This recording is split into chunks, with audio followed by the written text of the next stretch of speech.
this top, I've never worn it and I've already spilled fake tan and oil on it, so that's going good. Welcome back to another video. Today I'm going to be doing my first ever tutorial on myself. So I'm a bit nervous because I personally feel like I'm better at makeup on others than myself. So putting myself here is actually a lot more nerve-wracking to me than like showcasing my client ability. But yeah, I'm just going to be doing a tutorial. I put a picture on my Instagram a few months ago and it got about 2,000 likes, which is very good for me. It was just like a glowy, bronzy, it's kind of my go-to bronzy look. So yeah, today I'm just going to be showing you my go-to bronzy look and sharing my tips and tricks. So yeah, let's get started. Alright, so headband, mandatory. Alright, hair back, looking hot. Really important to prep your skin. Skin prep plays a massive role in the outcome of your foundation and how your skin looks and lasts. So I've already prepped my skin, used an exfoliator last night, cleansed my face in the shower this morning, and then I've just gone in with a bit of the Embrolisse, I don't even know, lait cream concentrate, because my skin's a bit dry. This is good for dry skin.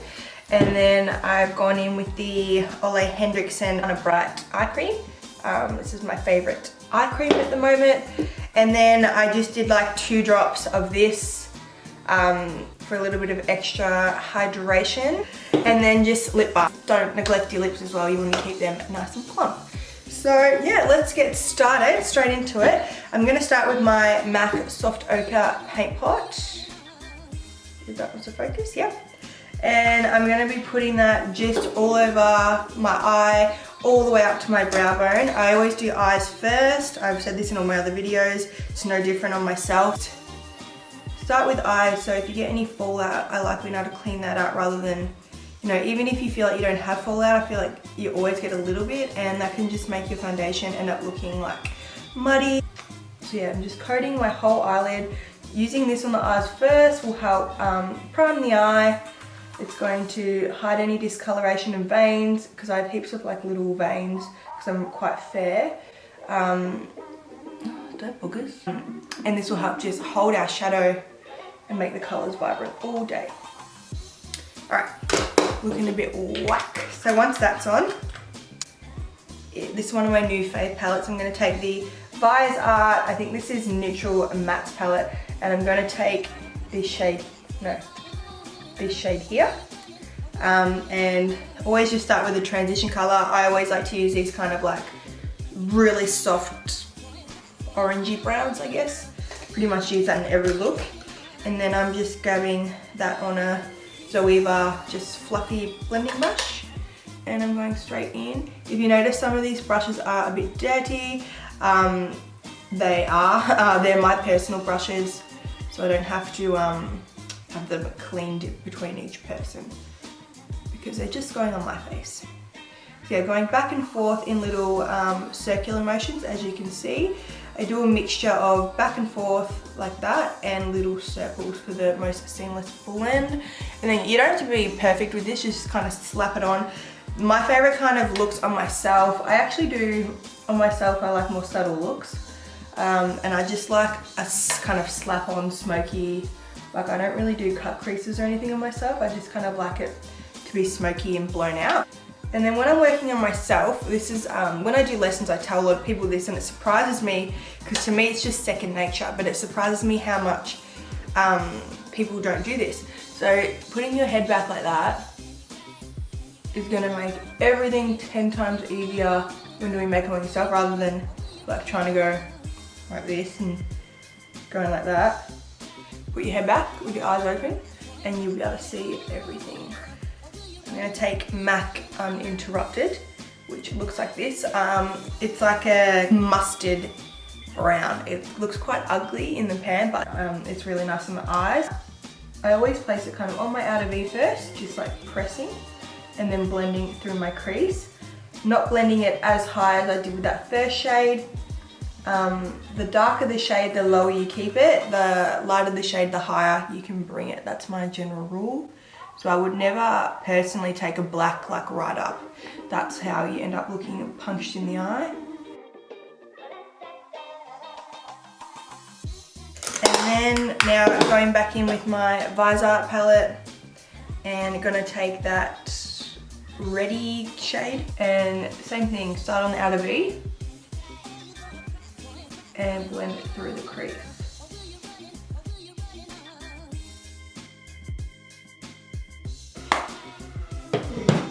Shush Josh.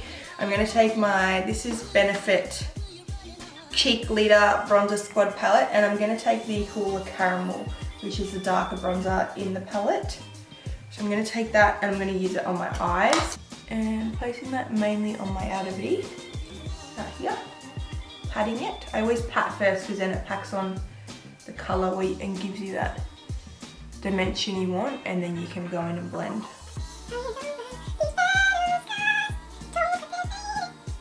Because I do the eyes first, I'm not super fussy about having it look perfect and that, because I feel like you can't really fully judge the eyes until you get the rest of the face on.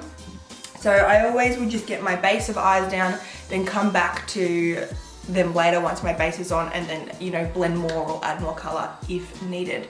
So yeah, once that's on, now I'm gonna go in with my MAC Sweet Heat eyeshadow.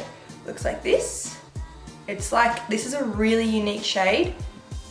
It's really hard to explain. It's like a bronze, but a pink, but a cool tone bronze. Like it's very hard to explain, but it's one of my favorites. Coda! Stop barking! A flat brush like this. Go in and pick that up, you can see. And then I'm going to spray my brush, wet it for a more intense look. Oops, just with a bit of MAC Fix Plus, so don't hold too close about that. Just like that. And then I'm just gonna like pack this on my eyelid from inner corner to outer corner.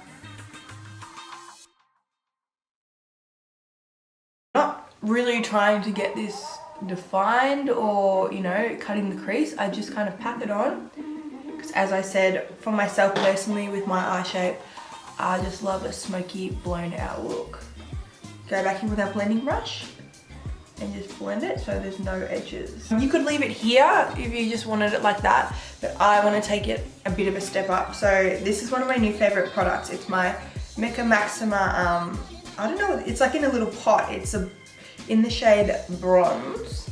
It looks like this. It's amazing. It's quite hard to explain. It's quite metallic. It almost feels, it's like a bit moussey, but it's nicer than some of the other moussey ones I've tried.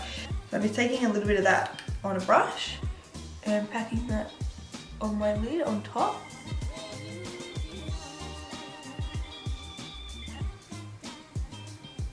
And I find these wear quite well as well, like they don't, you could use a glitter glue if you were worried about it not staying or anything.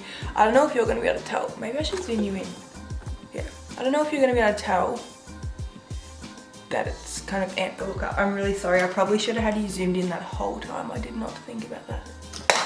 Still getting used to the whole YouTube game. I'm so sorry, you guys are probably thinking that whole time, zoom in bitch, we want to see. So taking a bit and going in and doing this eye. So you can see I just kind of pat it on the lid rather than like swiping and moving everything. As you can kind of see, a bit of fallout. So now we'll go in and clean that up.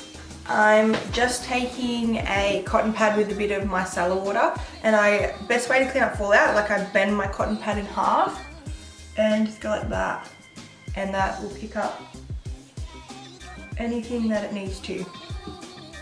See, gross, but you know, like I knew I had a little bit, but there's always more under there than you think, and it can make your foundation end up looking muddy. Right. Does anyone watch Jamie Genevieve? She makes that noise when she zooms in and out on the camera. We're gonna go on to my base. Going in with the Hourglass Veil Primer, I just use this one. Oh, it's empty, I'm gonna have to open it. I'm not wasting any product, we've got to get our money's worth. And I just use this on my T-zone where I can get a little bit oily and have pores that I want to be kind of filled in. My Nars Radiance Primer looks like this. Come and pick up, yep. And I love this for glowy glowy skin. And I use just a little bit of that, and that goes on the rest of my face. And mainly my cheeks. Nars Natural Radiance, one on my face, in the shade Stromboli. I'm going with my beauty blender.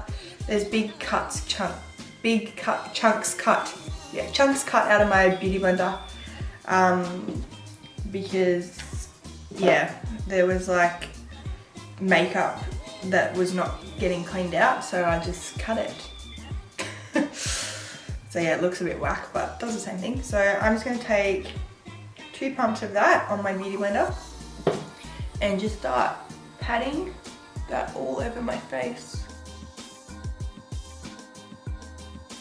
It's darker on my face because I have fake tan on my body, but not my face. So you need to always match your neck and chest rather than your face, because even when I don't have fake tan on, I find my face is a lot pinker than the rest of my body. So yeah, just make sure you're not matching to your face, always matching your neck and chest. Make sure you get the double chin out, get down the neck. Oh, that's a good angle, isn't it? Don't forget your ears. The Born This Way Multi-Use Sculpting Concealer. This is amazing, and I have the shade Light Beige. So I'm gonna go in and pop that under my eyes and cover these horrific circles.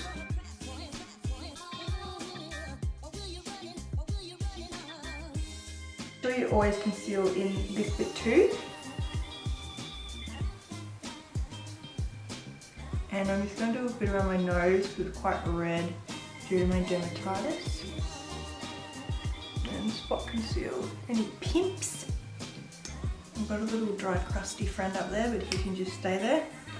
Alright, get my beauty blender again and pat that in. Oh! Oh well.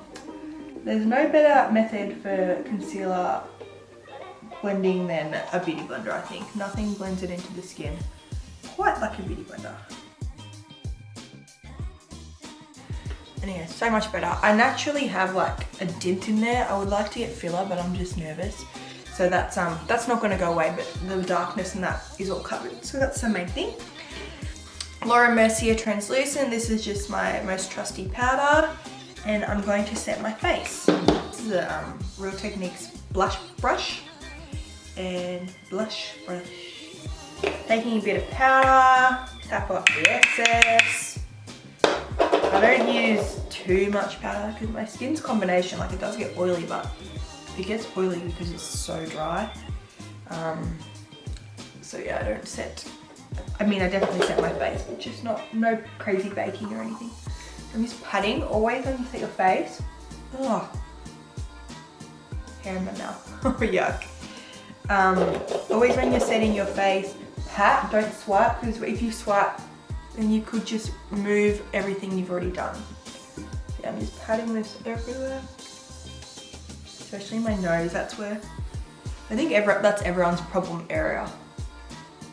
The nose, getting makeup to stay nicely there. So I do take a little bit, I said I don't bake, but I wouldn't call this full baking, but I take a little bit of powder on my beauty blender and I pat that on my nose, and I think this just helps the makeup to stay nicely on my nose.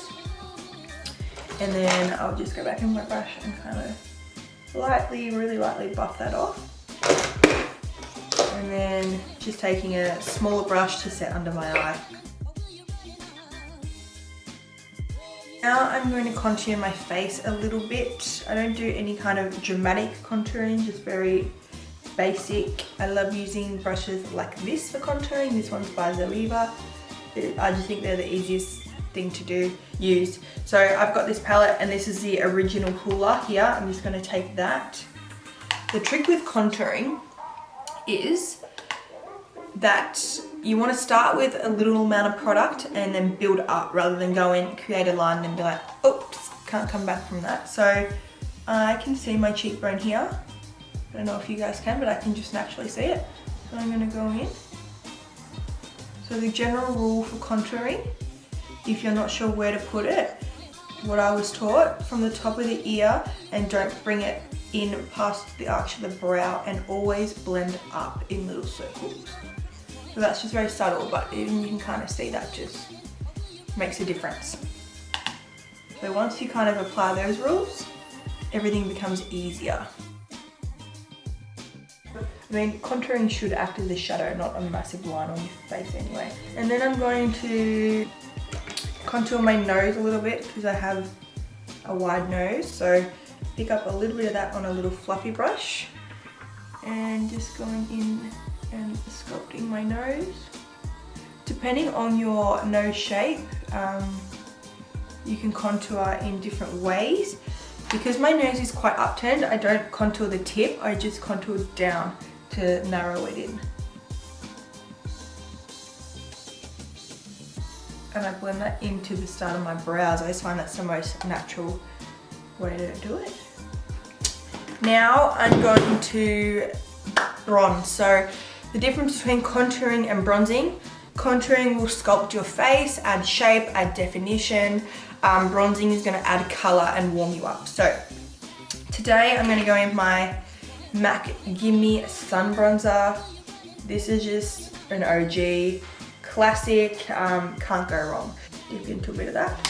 And I'm applying this above the contour and blending it. And I kind of just apply bronzer on my cheeks, like where you would put blush. So I blend it into the back of the contour and I do it on my apples, on the apples of my cheek. But I also put bronzer on my forehead too. You kind of look at that compared to that, like you just see how much life it adds to the face. Alright, now we're going to do blush. I'm just taking this old Nars palette and I'm going to take this shade here, which is called Luster. So yeah, I love a bit of blush, but I like it mixed in with bronzer. Like I like the combo together. Right, now we're going to highlight. So I'm going to use my Hyperreal Glow by MAC. Love this highlighting palette. I'll probably do a mixture of the first two lighter shades. So I've just got my Anastasia Beverly Hills highlighter brush. Take a mix and apply that right there. You can see. And then, so with my highlight, I like intense highlighter. So I always buff it into the skin and then I'll go in and do a second layer just to add even more like my nose. I like it down my nose. Cupid's bow. And then I like a little bit right above my brow as well to lift that up. And then I'll just go back in with my blush brush and blend that in. So always make sure after you highlight that you go and blend it.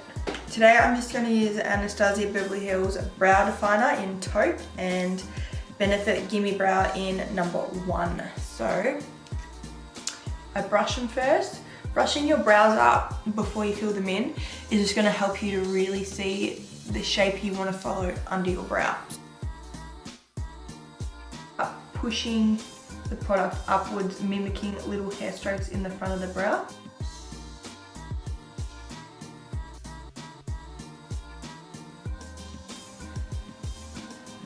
Give it another brush to soften. Yeah, if you ever go too heavy-handed with your brows, just brush through them and that will soften them up. You just kind of brush them like that. So yeah, I'll do the other one, then I'll be back. Alright. Up close and personal again. So now we're going back in on the eyes. We're going to start by going under the eye, smoking that out a little bit. This is like my favorite part. The shade we used earlier, Uninterrupted. Is there any way to look attractive while you do this? I don't think so.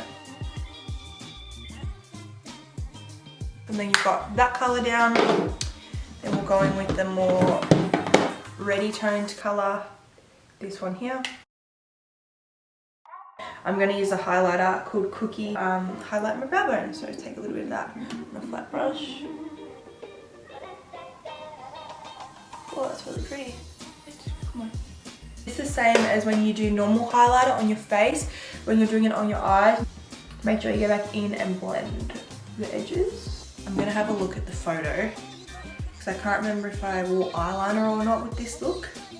This is the photo I'm recreating. No, it doesn't look like I've got eyeliner on. Alright, skipping out on the eyeliner today.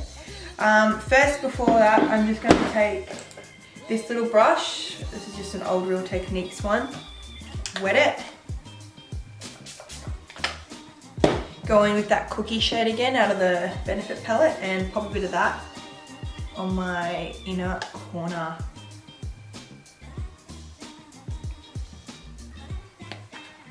Just like that. Now I'm just going to do some mascara. I'm going to use my Runway Room Power Lash, one of my absolute favorites.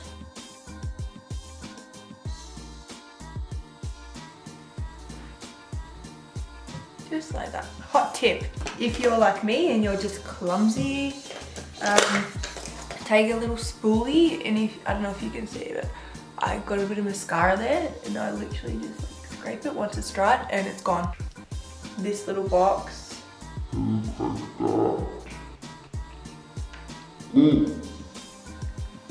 Down they go. Nice and fluffy. I think they're the Wispy Sweet Nothings. But pick up my other one that I just bloody lost. Regardless of if you are a makeup artist like myself or an everyday person, you still gotta take a few deep breaths before you put lashes on. So, I find it easiest to just, these lashes might not look incredible because I've worn them a few times, so if they look a bit, you know, if you can see stuff on them, that's why. So I just try and get my tweezer, this is what I find easiest, as close to the band of the lash as possible, and that's going to make it, you're going to have a lot more control over where you're putting it then. And then you just want to get some glue. So my favorite is the Duo Latex Free, just like in the little green package. Much glue I would use. Tilt my hair back where I want it. Press in the outer edge. And then close my eye and stick the inner corner. Still quite wet. I'll come back in and fix that, but that's one lash on. I'm just gonna let them settle for a bit. My eyes are so sensitive. Yeah, let's move on to lips and I can come back and fix them up. First, I always like to line my lips. I use this is just a Rimmel one. It cost me like $4 and it's really good. It's in the shade Natural. It just kind of looks like that. Nothing exciting, it's not focusing, but. So, I line my lips.